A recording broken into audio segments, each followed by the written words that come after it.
Beerzerker. Alright, doing some homebrew stuff. So I got my keg. This normally doesn't look like that, but I had to throw some dry hoppage in there in my Kvike Pilsner that ended up being an IPA type thing, pale ale. So my stuff's soaking in here. So I'm gonna brush that out later. That's just on the top. Just a little bit of hops. This is my buckets here with my iota 4. Just an iodine solution. And I got a hose with the end cut so it doesn't stick to the side of the vessels or whatever. This is the bottling bucket with my valve here. And a little over a foot of hose with another, cut all your ends at an angle. And I got my thing to clean things out with. So the trick with this is to use cold water.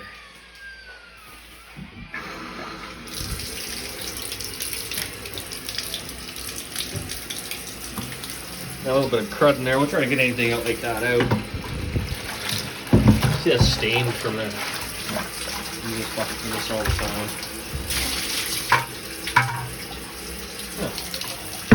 Well, that's about it. There.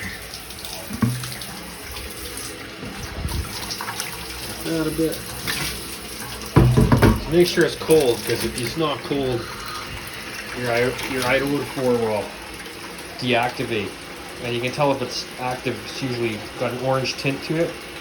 You dump just enough in so it tints a bit orange, and you know you're mixed pretty heavy at that point. But the instructions are on here for your amounts. So I will sanitize the whole inner surface of that bucket with that pad that's going to also go into the sanitizer. Then we're going to do this bottling bucket and soak the hose in there, obviously, and run it through that valve, and then get the outside of that hose and everything. That's lots of sanitizer. That's lots. So this is good stuff because it lasts a long time. And I'm pretty frivolous with it because it's like pretty cheap or whatever. So you just go like that.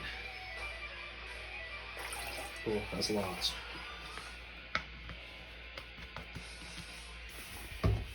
And it doesn't hurt your skin or anything. It's not like bleach.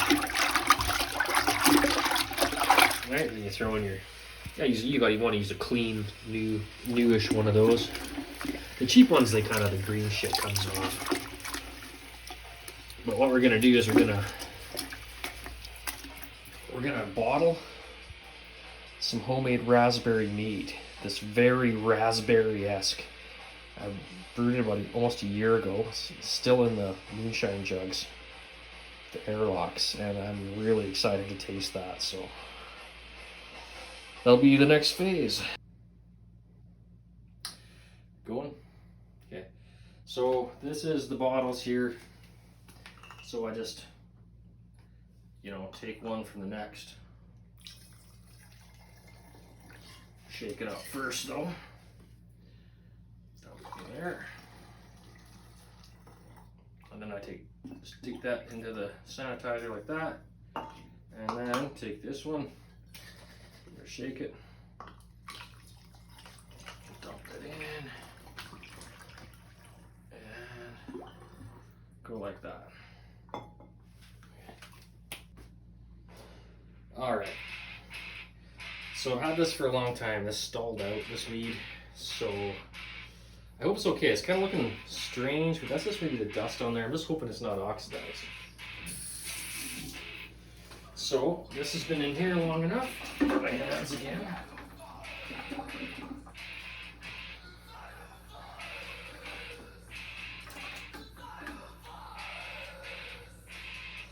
Okay, now I'll remove this airlock. Have a whiff. Smells really good. Just do one last dump of that stuff to get any sanitizer out of there. Alright. I'm going to do it in this bottling bucket because I don't want to disturb the yeast. I carried this over here pretty carefully.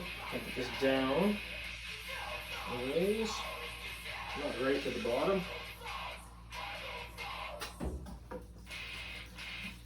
Try not to get the splash too much. Mead.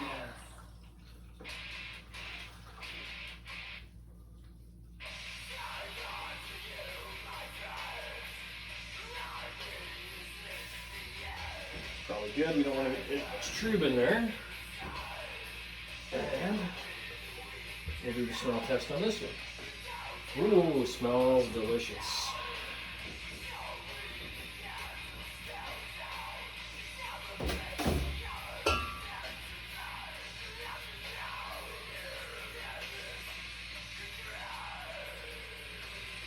Look and listen. This is a tricky part actually.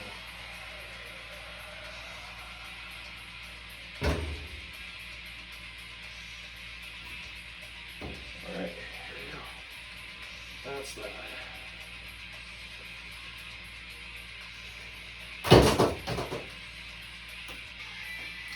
So on these, after several minutes, I'm gonna dump the last of her out. There, these are more bottles than I'm gonna need. Because a gallon is 4 liters and these are 750, so I should be at the most 5 per thing, which I probably won't because I left some trube in there.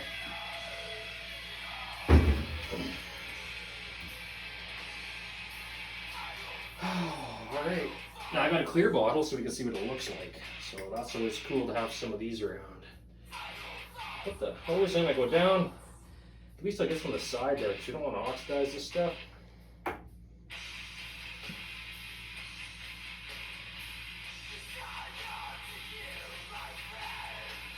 There's still liquid in the tube, so keep that in mind when you're filling. And we'll take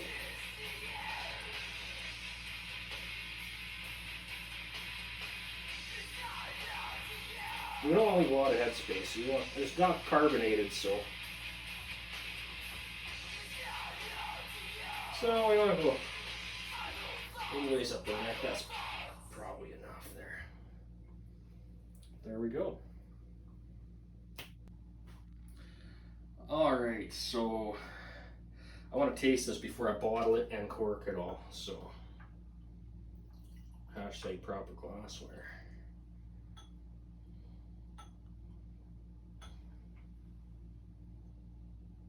Oh, it smells good.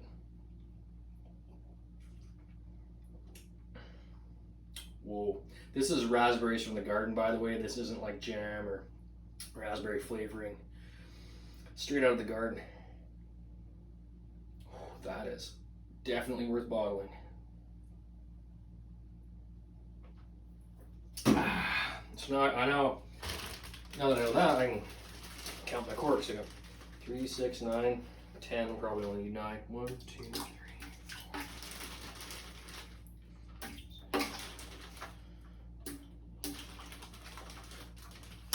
And you're going to wet the lube up, they go in, and then you sanitize, make sure sanitized and all that. Anyway, I'll do up the rest of these bottles, and then that'll be that. Okay, so we may as well just do this one bottle and end the video, and you can imagine that the process remains the same. So this is the cork. Put it in the iodophore sanitized water, put it into the hole. This peg will come down. I'll drop it on top of the bottle like that. That's all there is to it. Now all you gotta do is put a label on here.